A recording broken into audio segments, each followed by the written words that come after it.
السلام عليكم ورحمة الله وبركاته. الصلاة والسلام عليك يا رسول الله. الصلاة والسلام عليك يا حبيب الله.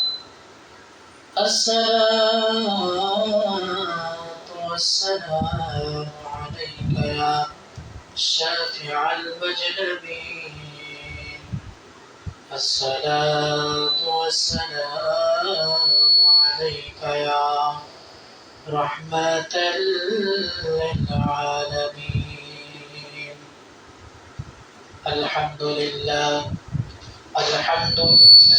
نحمده ونستعينه ونستغفره ونعوذ بالله من شرور أنفسنا. من يهد الله فلا مضل له ومن يضلله فلا هادي له. ونشهد أن لا إله إلا الله وأشهد أن محمدا عبده ورسوله الذي أرسله بالحق بشيرا ونذيرا وداعيا إلى الله بإذنه وسراجا منيرا. সকলে আমার সাথে সাথে বলুন আউযু বিল্লাহি মিনাশ শাইতানির রাজীম। বিসমিল্লাহির রাহমানির রাহিম। ইন্নাল্লাহা ওয়া মালাইকাতাহু ইউসাল্লুনা আলান নাবী ইয়া আইয়ুহাল্লাযীনা আমানু সাল্লু আলাইহি ওয়া সাল্লিমু তাসলিমা। আল্লাহুম্মা সাল্লি আলা সাইয়্যিদিনা মাওলানা মুহাম্মাদ ওয়া আলা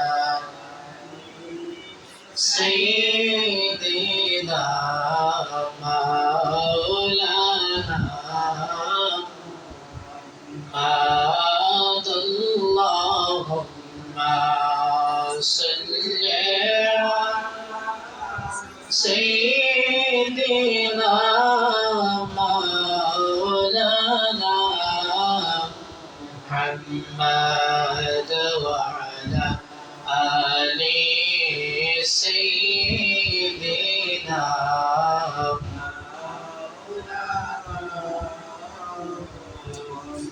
আমরা সবাই গুনাহগার গো, নবীজি আপনায় চিনলাম না। আমরা সবাই গুনাহগার গো,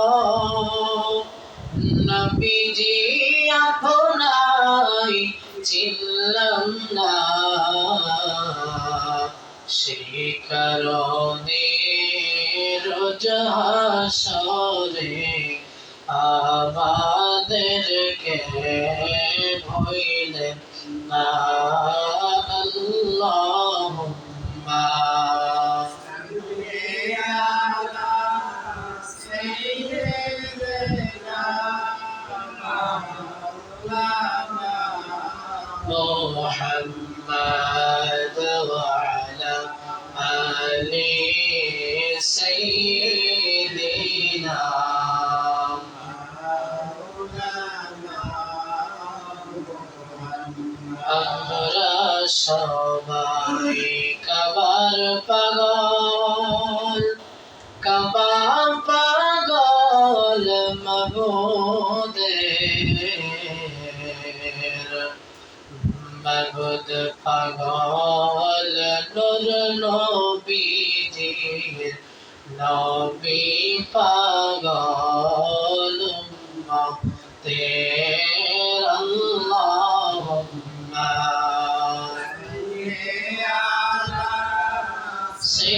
সাইয়্যিদিনা মাওলানা মুহাম্মদ ওয়া আলা আলি সাইয়্যিদিনা মাওলানা মুহাম্মদ। লা ইলাহা ইল্লাল্লাহ, জোরে লা ইলাহা ইল্লাল্লাহ, বড় লা ইলাহা ইল্লাল্লাহ, বলে লা ইলাহা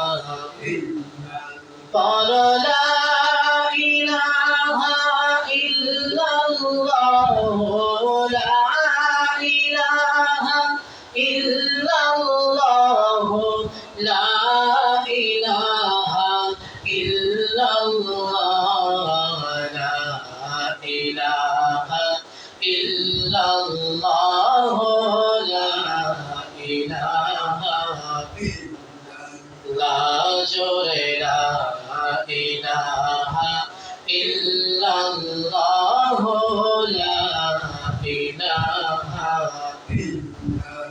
নবী তুমি আমার কাবার কাবা, তুমি আমার কাবার কাবা, তুমি নয়নের তারা।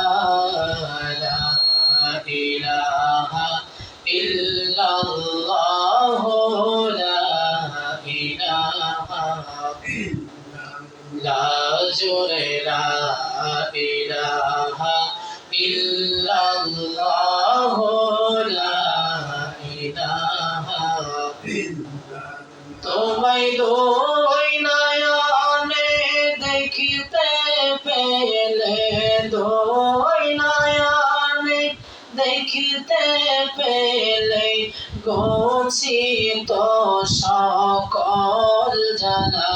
লা ইলাহা ইল্লাল্লাহ, লা ইলাহা ইল্লাল্লাহ, জোরে লা ইলাহা ইল্লাল্লাহ, লা ইলাহা ইল্লাল্লাহ, জোরে লা ইলাহা ইল্লাল্লাহ, লা ইলাহা ইল্লাল্লাহ।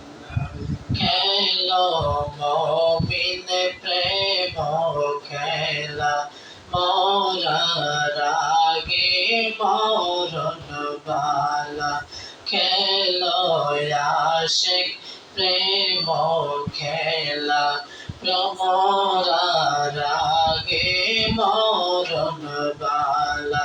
জীবিত প্রাণে মরতে পারলে, জীবিত প্রাণে মরতে পারলে, ঘুচিবে সকল জ্বালা।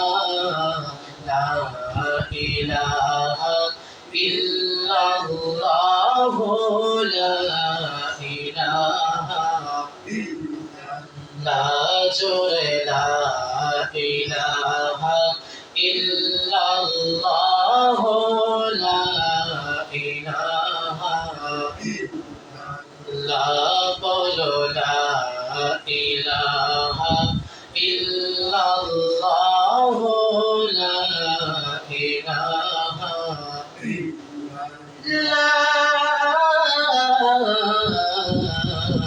ইলাহা ইল্লাল্লাহ, মুহাম্মাদুর রাসূলুল্লাহ সাল্লাল্লাহু তাআলা আলাইহি ওয়াসাল্লাম। সর্বপ্রথম আল্লাহ তাবারক ওয়া তাআলার দরবারে লক্ষ কোটি শুকরিয়া জ্ঞাপন করছি যে আল্লাহ পাক রব্বুল আলামিন আজকে পবিত্র জুমার দিনে আল্লাহ পাক রব্বুল আলামিন আমাদের সকলকে দুনিয়ার সমস্ত কাজকর্ম সেরে আল্লাহ পাক রব্বুল আলামিনের ঘর মসজিদে এসে পবিত্র জুমার নামাজ আদায় করার সুযোগ আল্লাহ আমাদেরকে দান করেছেন। শুকরিয়া আদায় শুকরে বলি আলহামদুলিল্লাহ। লক্ষ কোটি দরুদ ও সালাম জানাই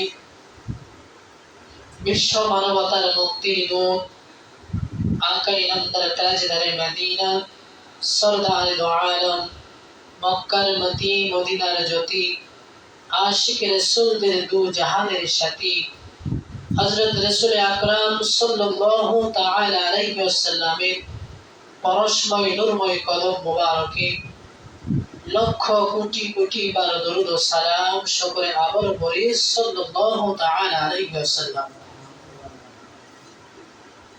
উপস্থিত সম্মানিত মুসল্লিয়ান কেরাম, আজকে পবিত্র জুমার দিন শুক্রবার দিনে আল্লাহ পাক রব্বুল আলামিন এই জুমার দিনটাকে মুসলিম উম্মাহের জন্য একটা রহমতের দিন, বরকতের দিন হিসেবে স্বীকৃতি দিয়েছেন। জোরে বলে সুবহানাল্লাহ। কেন রহমতের দিন, কেন বরকতের দিন?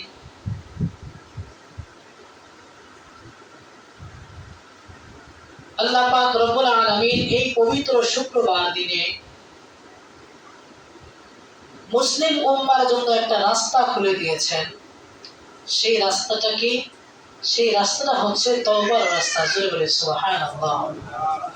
হাদিস শরীফে এসেছে, কোন গুনাহগার বান্দা যদি এই পবিত্র শুক্রবার দিনে আল্লাহ তাবারক ওয়া তাআলার দরবারে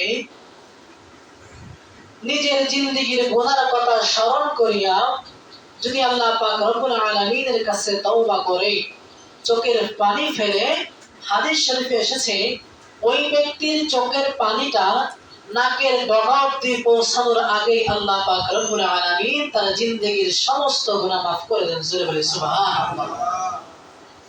এই পবিত্র শুক্রবার আমরা অনেকে আছি যে পবিত্র শুক্রবারটা আমরা জুমার নামাজ পড়লেই শেষ, এরকম কিন্তু আমাদের চিন্তাধারা আছে। কিন্তু মূলত এই জুমার নামাজটা পড়লেই মুসলিম উম্মাহের জন্য পবিত্র জুমার দিন শেষ নয়, বরং আরো কিছু আমল আছে। আল্লাহর হাবিব সাল্লাল্লাহু তাআলা আলাইহি ওয়াসাল্লাম বলেন, কোন উম্মত যদি খাস নিয়ত করে পবিত্র মনে পবিত্র দিলে, কোন উম্মত যদি তার গুনার কথা স্মরণ করিয়া এই পবিত্র শুক্রবার জুমার দিনে গরিব মিসকিনদেরকে দাওয়াত করে তার বাড়িতে খাবার খাওয়ায়, আল্লাহ পাক রব্বুল আলামিন তার ধন সম্পদের উপরে, তার পরিবার বর্গের উপরে যতগুলা নজর আছে আল্লাহ পাক রব্বুল আলামিন এই জাকাতের ওসিলায় সমস্ত বদ নজর আল্লাহ দূর করে দেন। সুবহানাল্লাহ। তাহলে এই পবিত্র শুক্রবার আমরা অনেক সময় আছি যে নামাজ কাজকর্মের কারণে নামাজের সময়, নামাজের কিছুক্ষণ পূর্বে আমরা মসজিদে এসে উপস্থিত হই। অথচ আমার নবী রাহমাতুল লিল আলামিন, দুনিয়ার নবী কামলিওয়ালা নবী বলেন, আরে উম্মত, এই পবিত্র জুমার দিন শুক্রবার দিনে তুমি যদি শেষ সময়ে যাও তোমার কোনো ফায়দা হবে না। কেন ফায়দা হবে না? আমার নূরের নবী রাহমাতুল লিল আলামিন বলেন, এই উম্মত, সর্বপ্রথম যদি তুমি মসজিদের ভিতরে প্রবেশ করো, এই মসজিদের ভিতরে প্রবেশ করলে আল্লাহ পাক রব্বুল আলামিন তোমার আমলনামায় একটি উটের সমপরিমাণ সওয়াব লিখে দিবেন। সুবহানাল্লাহ। এই সর্বপ্রথম মসজিদে এসে প্রবেশ করার যে তালিকাটা, এই তালিকা স্বয়ং আল্লাহ পাক রব্বুল আলামিন উনি অত্যন্ত পছন্দ করেন। আমরা অনেক সময় মসজিদে সবার শেষে আসি, এমনও আছে মানুষ যে মসজিদে জুমার নামাজ শুরু হয়ে গেছে, এক রাকাত অবধি চলে গেছে, তারপরে দ্বিতীয় রাকাতে এসে জুমার নামাজে এসে দাঁড়ায়। আছে না নাই? আছে। কিন্তু মূলত এই জুমার নামাজটা আমার আপনার জন্য রাহমাতুল লিল আলামিন। দেখেন আমাকে আপনাকে কতটুকু মহব্বত করেন, কতটুকু ভালোবাসেন। আমরা যারা মধ্যবিত্ত আছি, আমাদের হজ করার মতো সামর্থ্য আল্লাহ আমাদেরকে দেন নাই।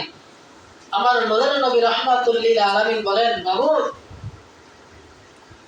আমার উম্মতে মুহাম্মাদের ভিতরে এমন এমন উম্মত আছে যারা কোটি কোটি কোটি কোটি টাকার মালিক, কারি কারি টাকার মালিক।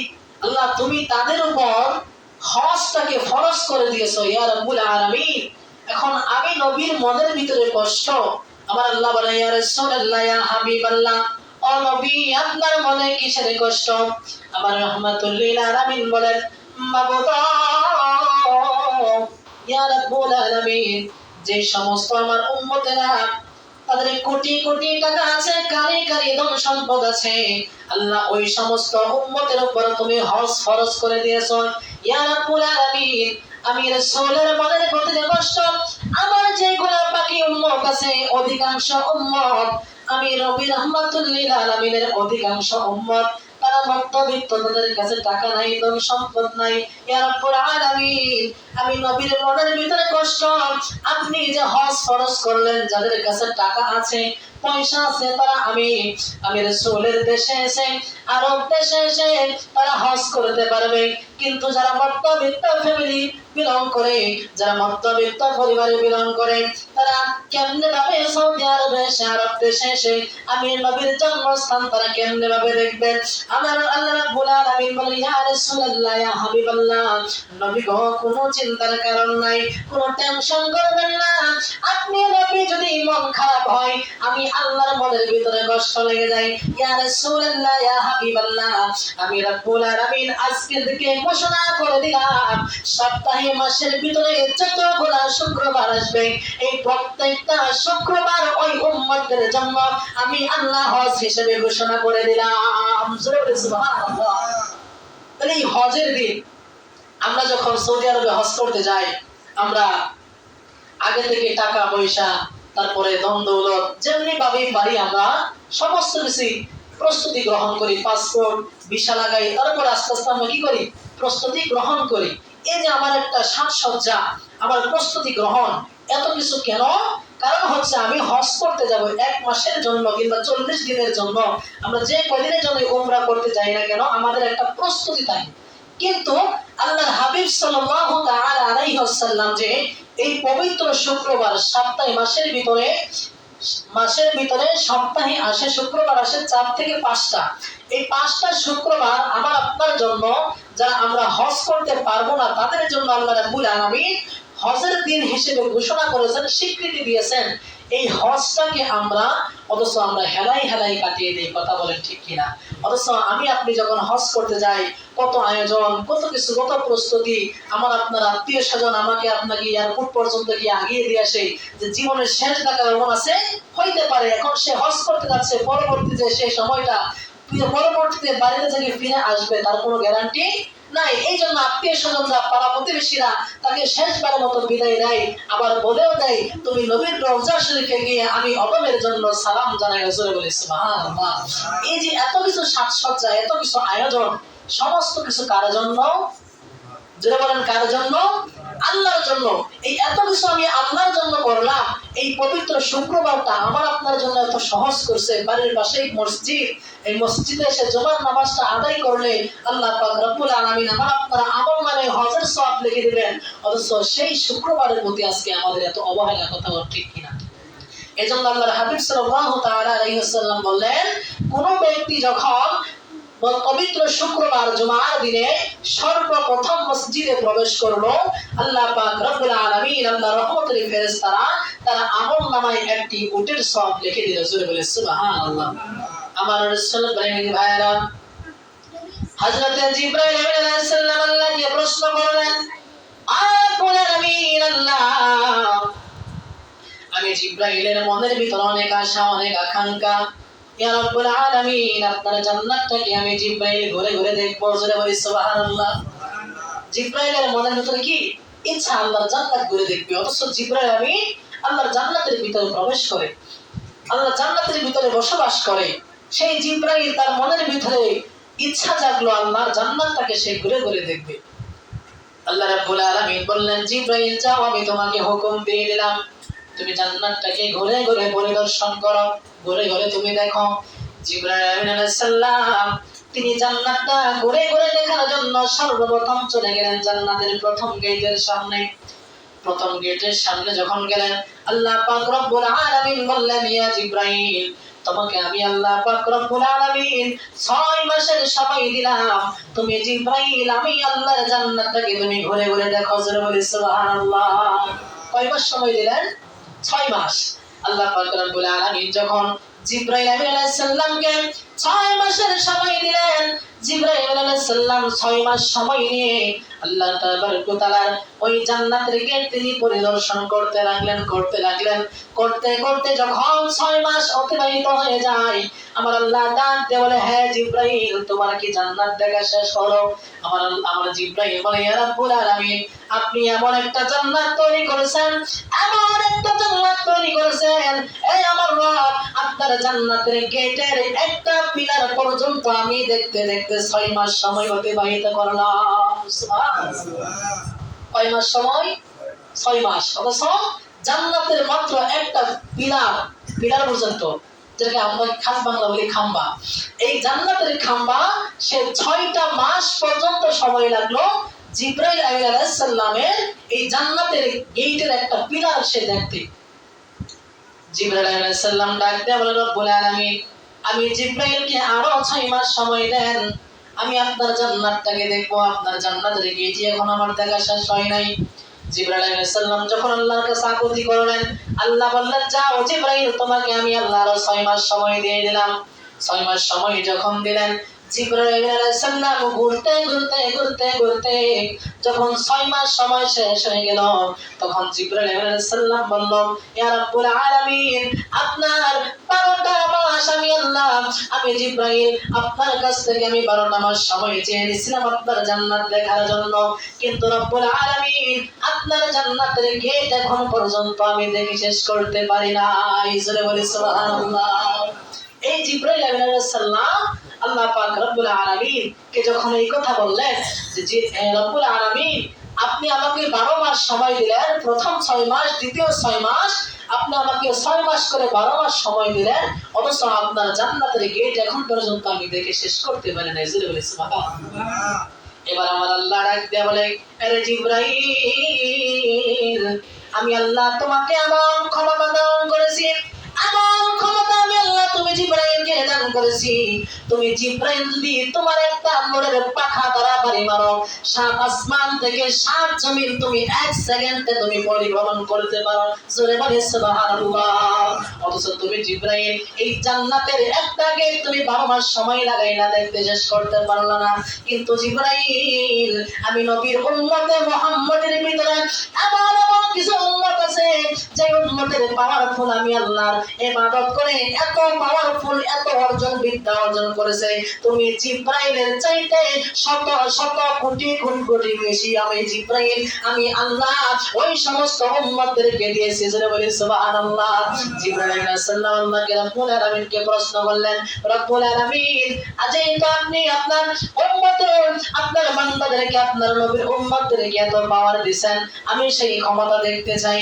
আল্লাহ রাব্বুল আলামিন বললেন, হে জিবরাইল, তুমি মসজিদে নববীর ভিতরে চলে যাও, যাবার পরে সর্বপ্রথম দেখবা একজন ব্যক্তি আছে, সবার আগে মসজিদে প্রবেশ করে এবং সবার শেষে মসজিদ থেকে বাইরে হয়ে যায়। জিবরাইল, তুমি তাকে গিয়ে প্রশ্ন করবা, মানুষের সুরত ধরে তাকে গিয়ে প্রশ্ন করবা, বর্তমান সময়ে জিবরাইল আলাইহিস সালাম কোথায় আছে? আল্লাহর নির্দেশে জিবরাইল আলাইহিস সালাম চলে গেলেন মসজিদে নববীর সামনে। যখন তিনি অপেক্ষা করতে লাগলেন, আজানের সময় হয়ে গেছে, যখন মসজিদের ভিতরে আজান পড়লো, হঠাৎ করে তিনি দেখতে পেলেন সিদ্দিক আকবর হযরত আবু বকর রাদিয়াল্লাহু তাআলা আনহু, তিনি হেঁটে হেঁটে মসজিদের দিকে আগাচ্ছে। জোরে বলি সুবহানাল্লাহ। হযরত জিবরাইল আলাইহিস সালাম দৌড় দিয়ে ওনার সামনে গেলেন, মানব স্বরূপে সামনে গিয়ে প্রশ্ন করলেন যে, আপনি কি আবু বকর? যে হ্যাঁ আমি আবু বকর, কোনো কিছু বলবেন আপনি? যে আপনার কাছে আমার একটা প্রশ্ন, আপনি তো সাহাবীদের ভিতর শ্রেষ্ঠতম সাহাবী। হ্যাঁ আমি শ্রেষ্ঠতম সাহাবী।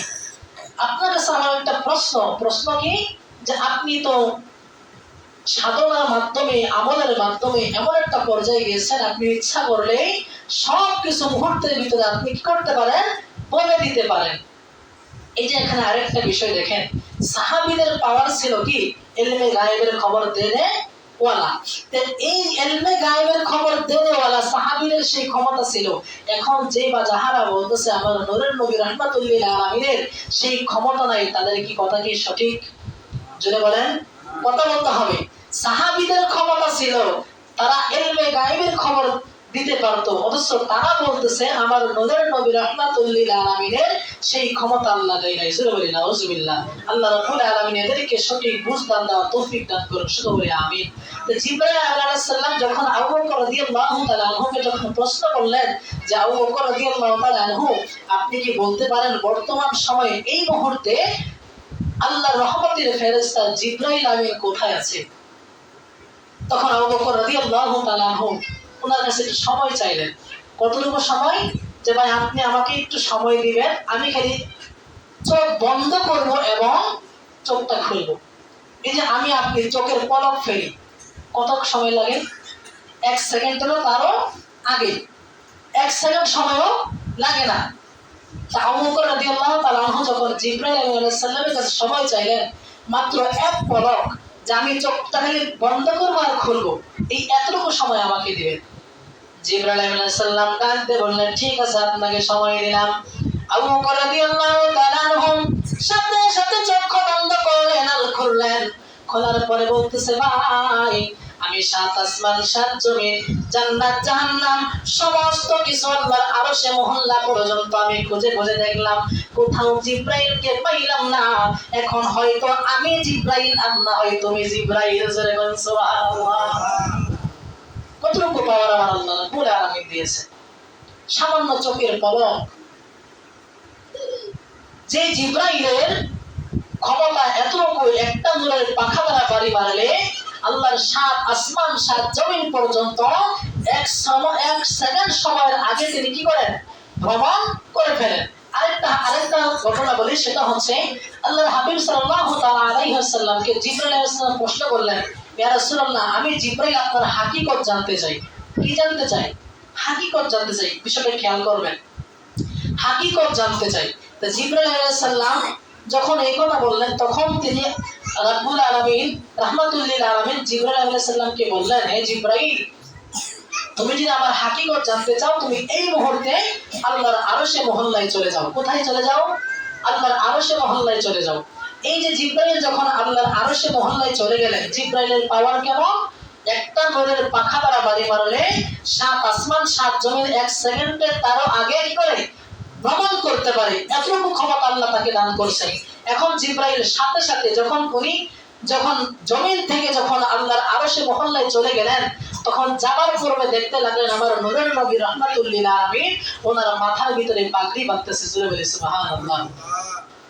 তো জিবরাইল আলাইহিস সালাম যখন ওনার একটা নূরের পাখা দ্বারা যখন বাড়ি মারলেন, বাড়ি মারার সাথে সাথে যখন আরশে মহল্লায় গিয়ে পৌঁছাইলেন, আরশে মহল্লার ভিতরে যাইয়াও দেখে আমার নূরের নবী রাহমাতুল লিল আলামিন এখনো পাগড়ি বাঁধতেছে। জোরে বলি সুবহানাল্লাহ। উনি আবার দুনিয়ার জমিনে আসলেন, সাথে সাথে উনি আবার যখন দুনিয়ার জমিনে আসলেন, আসার পরে উনি আবার লক্ষ্য করলেন আমার নূরের নবী রাহমাতুল লিল আলামিন উনি ওনার মাথার ভিতরে পাগড়ি বাঁধতেছে। জোরে বলি সুবহানাল্লাহ। তো জিবরাইল আলাইহিস সালাম প্রশ্ন করলেন, ইয়া রাসূলুল্লাহ, ইয়া হাবিবাল্লাহ, আমি জিবরাইল আর আপনার হাকিকত বোঝার বাকি নাই, আমি জিবরাইল বুঝতে পেরেছি আপনি নবীকে আমার আল্লাহকে। জোরে বলি সুবহানাল্লাহ। তো ওই জিবরাইল আলাইহিস সালাম বললেন, ভাই আবু বকর, আমি আল্লাহ রাব্বুল আলামিনের জান্নাতটাকে দেখার জন্য 6 মাস আমি সময় নিয়েছিলাম, কিন্তু আমি আল্লাহর জান্নাতের গেটটা পর্যন্ত আমি শেষ করতে পারি নাই। এরপরে আবার আমি দ্বিতীয়বার 6 মাস সময় নিলাম আমি আল্লাহর জান্নাতটাকে দেখার জন্য, তারপরেও আমি আল্লাহ জান্নাতের গেট থেকে শেষ করতে পারি নাই। আমি জিবরাইলের মনের ভিতরে আকাঙ্ক্ষা ছিল যে যেই নবীকে সৃষ্টি না করলে আল্লাহ দুনিয়ার কোনো কিছু সৃষ্টি করতো না, সেই নবীর উম্মতের পাওয়ার কতটুকু। জোরে বলি আল্লাহু আকবার। রাসূল প্রেমিক ভাইরা, আল্লাহ পাক রব্বুল আলামিন ওই নূরের নবী রাহমাতুল লিল আলামিনের উম্মত হওয়ার তৌফিক আমাদেরকে দান করেছেন। কথা কোন ঠিক কিনা? আদম থেকে শুরু করেন ঈসা আলাইহিস পর্যন্ত 1,58,2,23,999 জন নবী রাসূল আল্লাহর দরবারে ফরিয়াদ করেছে, মাবুদ আমাদেরকে যদি নবী না বানাইয়া ওই আখিরি পয়গম্বর নবী মুহাম্মদুর রাসূলুল্লাহ সাল্লাল্লাহু তাআলা আলাইহি ওয়াসাল্লামের উম্মত যদি আমাদেরকে বানাইতা, আমাদের জীবন ধন্য হয়ে যাইত। জোরে সুবহানাল্লাহ। সেই নবীজির উম্মত আমরা হতে পারছি। এখন সেই নবীজির উম্মত যে আমরা হলাম, এখন উম্মত হওয়ার পরেও আজকে আমাদের এত ভাগ্যবান, এত চান কপাল নিয়ে যখন আমরা নবীজির উম্মত হইলাম, তখন একদল আমার আপনার মধ্য দিয়ে একটি দল আছে যারা আমার নবী রাহমাতুল লিল আলামিনকে তারা কটাক্ষ করে, আমার নবীর শানকে তারা, আমার নবীর শান নিয়ে তারা অপমানজনক কথা বলে ঠিক কিনা?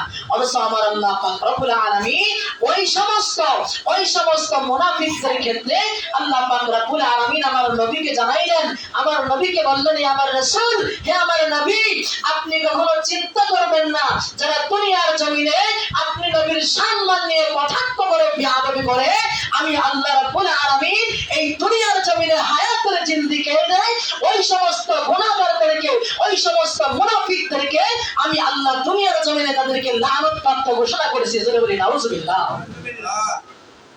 কি ঘোষণা করেছে? লানত প্রাপ্ত। আল্লাহর গজবের ভিতরে তারা উপনীত হয়।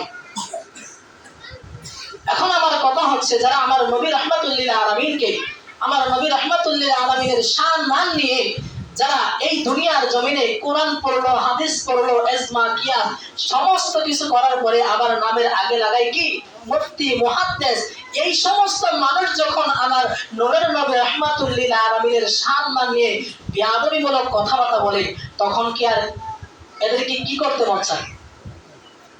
এই সমস্ত মুনাফিকদেরকে আল্লাহ পাক রব্বুল আলামিন হাদিস শরীফে তার প্যারা হাবিব সাল্লাল্লাহু তাআলা আলাইহি ওয়াসাল্লামকে, তার প্যারা হাবিব রাসূলুল্লাহ সাল্লাল্লাহু আলাইহি সাল্লামের মাধ্যমে এই সমস্ত সাতিমে রাসূল আমাদের সমাজে দেখবেন, কিছুদিন আগে একটা কিন্তু ঘটনা ঘটছে, আমি এক জমায় বলছিলাম যে এই ঘটনা নিয়ে কিন্তু অনেকে একটু আফসোস করছে, না হাই মসজিদের ইমাম একে আবার একজন সাধারণ সবজি বিক্রেতা, সে আবার ওই দা দিয়ে কিংবা চাপাতি দিয়ে তাকে আঘাত করলো, সে একজন বড় একটা মসজিদের ইমাম, কি কাজটাই না করলো। আমরা জাহিলিয়াতের যুগের ভিতরে, বর্বরতার যুগে আমরা বাস করতেছি, দুনিয়ার ধ্বংসের দেরি নাই। আমরা কিন্তু অনেকে কি এই সমস্ত বাজে কমেন্ট করছি, কিন্তু না, আমার নূরের নবী রাহমাতুল লিল আলামিন কি বলে এই সম্পর্কে জানা দরকার আছে না নাই?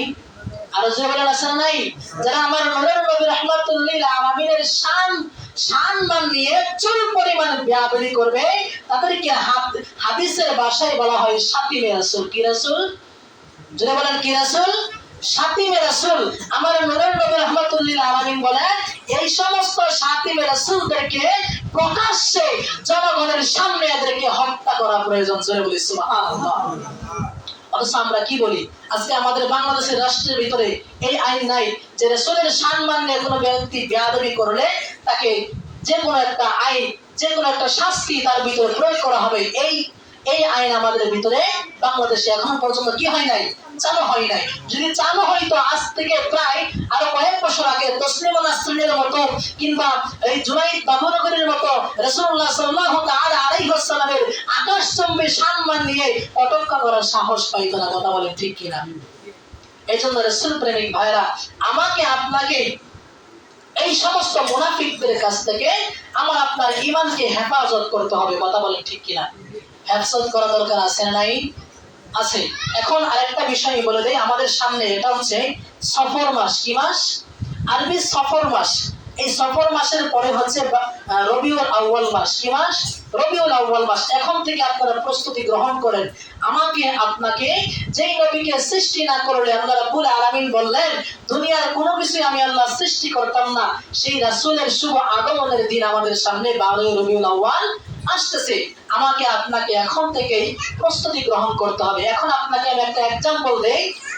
এক্সাম্পলটা হচ্ছে যে খ্রিস্ট ধর্মের যীশু খ্রিস্টের জন্মদিন, আমরা যেটাকে সরকারি ভাষায় কিংবা রাষ্ট্রীয় ভাষায় যেটাকে ঘোষণা করছে বড়দিন। কি দিন? বড়দিন, এই বড়দিনে দেখবেন টিভিতে টেলিভিশনের ভিতরে দেখবেন তাদের ধর্মের অনুসারী যারা, তারা দেখবেন তাদের নবীর মানে জন্মদিনটাকে এত সুসজ্জিত করে, সারা দেশ তাদের মন্দির গির্জা যাই কিছু বলেন সব কিছু কিন্তু কি করে, তারা সুসজ্জিত করে। তাদেরকে দেখেই বোঝা যায় যে তাদের নবীর জন্মদিন তারা পালন করতেছে। এখন আমার প্রশ্ন হচ্ছে, যেই নবীর সৃষ্টি না হইলে, যেই নবীকে আল্লাহ সৃষ্টি না করলে যীশু খ্রিস্টের জন্ম হইতো না, সেই নবীর জন্মদিন, যীশু খ্রিস্টের জন্মদিন থেকে বড় হওয়া উচিত নয় কি? জোরে বলেন, আরো জোরে বলেন। সেই নবীর জন্মদিন আজকে যদি আমরা পালন করি, আজকে দেখেন সরকারি ভাবে ঘোষণা করলো যে যীশু খ্রিস্টের জন্মদিন বড়দিন, সেই সরকারি ভাবে ঘোষিত হলো, এখানে কোনো মোল্লা মুন্সি কি করে না, ফতোয়াবাজি করে না। যখন 12ই রবিউল আউয়াল আসে তখনই দেখবেন একদল বাইর হয়ে যায় যে এইটা বেদাত, ওইটা বেদাত, ওইটা বেদাত। কথা বলেন ঠিক কিনা? আছে না নাই? যদি বলেন আছে না নাই? এই সমস্ত মুনাফিকদের কাছ থেকে, ঈমান ধ্বংসকারী মোল্লাদের কাছ থেকে আমাদের ঈমানকে হেফাজত করতে হবে। যদি বলেন আমিন। রাসূল প্রেমিক ভাইরা, এই জন্য কোন কথার কান দিবেন না। শরীয়ত সম্মত যেটা করলে বেদাতের ভিতরে পড়বে না, আপনার শরীয়তের আইন কখনো লঙ্ঘন হবে না, আমরা সেভাবেই নবীর রাসূলুল্লাহ সাল্লাল্লাহু তাআলা আলাইহি ওয়াসাল্লামের পবিত্র ঈদে মিলাদুন নবী সাল্লাল্লাহু তাআলা আলাইহি ওয়াসাল্লাম পালন করব ইনশাআল্লাহ। কথা বলেন ঠিক কিনা? পালন করতে রাজি আছি তো? এখন থেকে আপনারা প্রস্তুতি নেন।